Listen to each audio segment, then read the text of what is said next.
"You're out. Don't come back. We're done with you."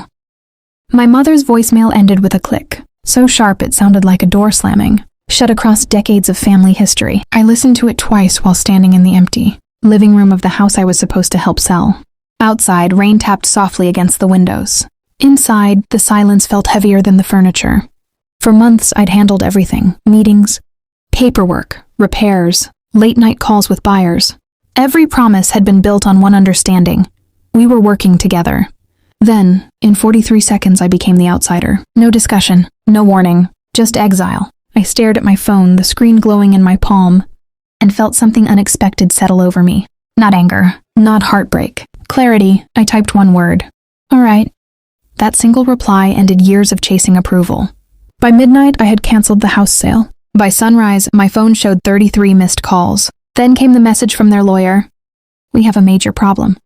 I sat back, looked out at the gray morning sky, and laughed for the first time in weeks, because the problem wasn't mine. I'm the oldest child, which in my family never meant being respected. It meant being useful. For most of my life, I was the person everyone called when something broke.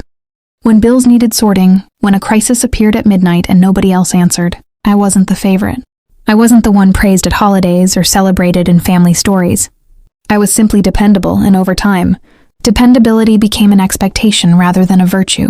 My parents built a habit of treating my reliability like a permanent resource. If paperwork needed handling, it landed on my desk. If contracts needed reviewing, they forwarded them to me. If a difficult conversation had to happen, they volunteered me before asking. The house sale was only the latest example.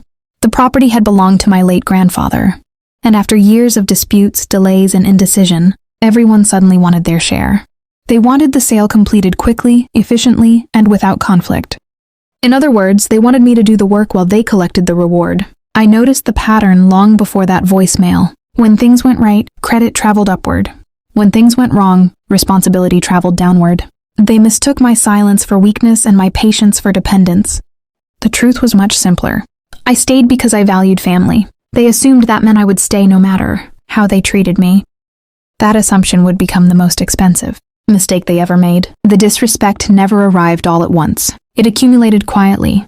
Like dust settling on furniture, nobody bothered to clean.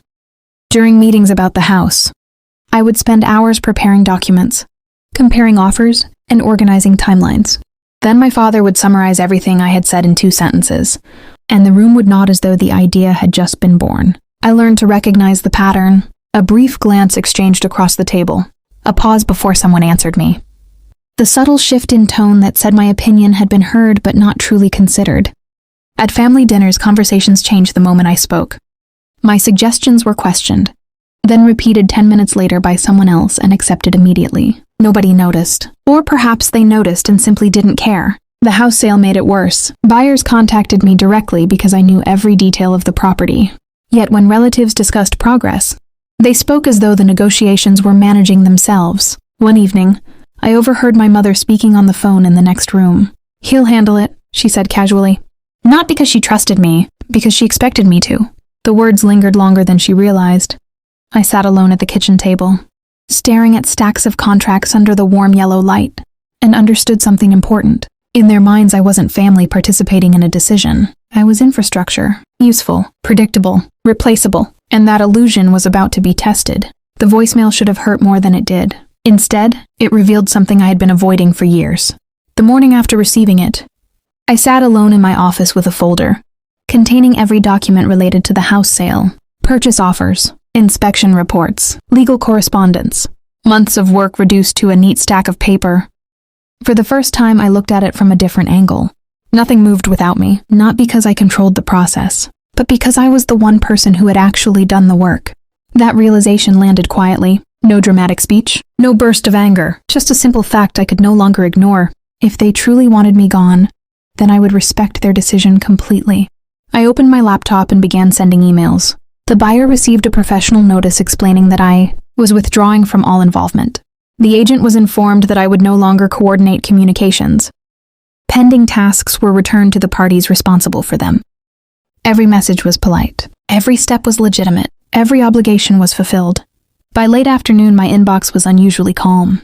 For the first time in months, there was nothing left for me to carry.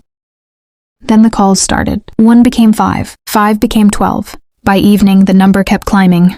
People weren't angry because I had caused a problem. They were panicking because they had just discovered how much of the system depended on the person they had dismissed. And for once, I didn't rush in to save them.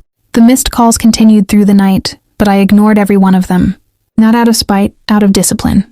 Years of handling contracts and negotiations had taught me that emotional reactions create opportunities for mistakes. Silence, on the other hand, forces people to reveal what they actually need. Before responding to anyone, I reviewed every document connected to the property. I checked timelines, responsibilities, signed agreements, and communication records. Copies of emails were organized into folders.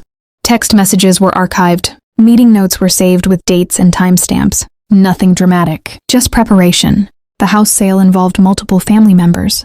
A buyer, an agent, and attorneys. I understood enough about contracts to know that assumptions mean very little once deadlines and signatures become involved. That was exactly why I stayed careful. I never threatened anyone. I never interfered with the transaction. I simply stepped away from duties that had never officially belonged to me in the first place. As I reviewed the records, a pattern became obvious. Many critical conversations had passed through me because relatives preferred convenience over responsibility. Contacts, schedules, repair approvals, inspection access, details.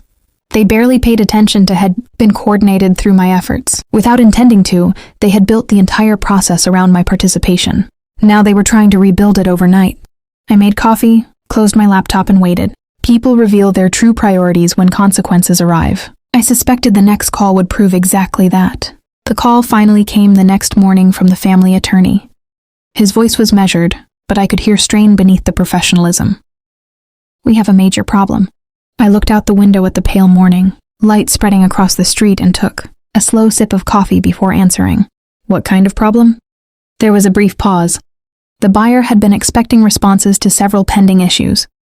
Inspection questions remained unresolved. Repair documentation hadn't been delivered. Access arrangements were incomplete. Deadlines that everyone assumed were being handled had quietly reached their limit.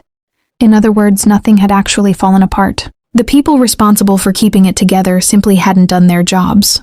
I thanked him for explaining the situation and wished him luck. Then I ended the call. The silence afterward felt different from the silence of the voicemail. That silence had carried rejection. This one carried understanding. Throughout the day, messages continued arriving. Some were apologetic. Some were carefully worded attempts to shift responsibility back onto me.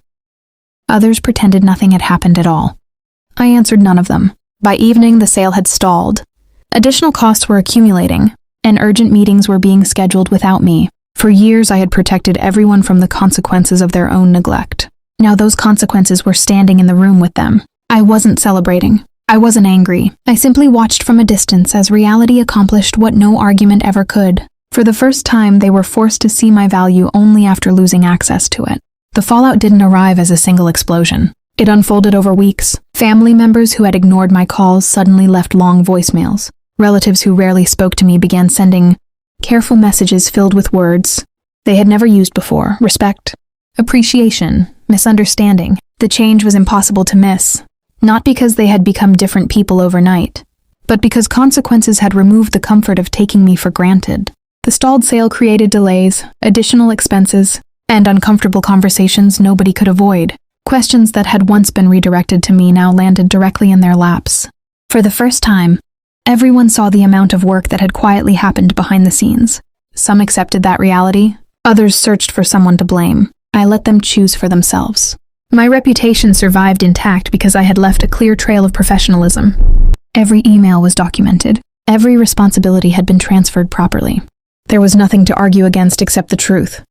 What surprised me most was how the experience changed my view of myself. I had spent years measuring my worth by how useful I could be to other people. The distance forced me to confront a difficult question. What remains when usefulness is removed? The answer mattered far beyond a house sale, because most people watching this story have experienced some version of it. Not being valued for who they are, only for what they provide. And eventually everyone reaches a moment when they must decide whether loyalty should continue without respect. In the months that followed, the noise gradually faded. The missed calls stopped. The urgent messages became occasional check-ins. The people who once demanded immediate answers learned to solve their own problems, or live with the consequences of not doing so. As for the house, it eventually sold. Not on the original timeline. Not under the original terms, but it sold. By then, I was no longer emotionally invested in the outcome. That was the real change. For years, I had mistaken sacrifice for love. I believed that being needed meant being valued. The experience taught me those are not the same thing. Being needed can disappear the moment someone finds another solution. Being valued survives, even when you have nothing left to give. My relationship with my family never returned to what it was before. But strangely, I stopped wanting it to. The distance created something I had never really possessed. Peace. Not the fragile peace that depends on everyone's approval. The quieter kind. The kind that comes from knowing exactly where you stand. Sometimes I think about that voicemail. The anger behind it. The certainty. The belief that I would come running back because I always had before. They expected me to fight for a seat at a table that had already pushed me away. Instead, I stood up and walked out. And that was the moment everything changed. Because the most effective revenge isn't making people suffer. It's allowing them to experience life without the value they never appreciated until it was gone.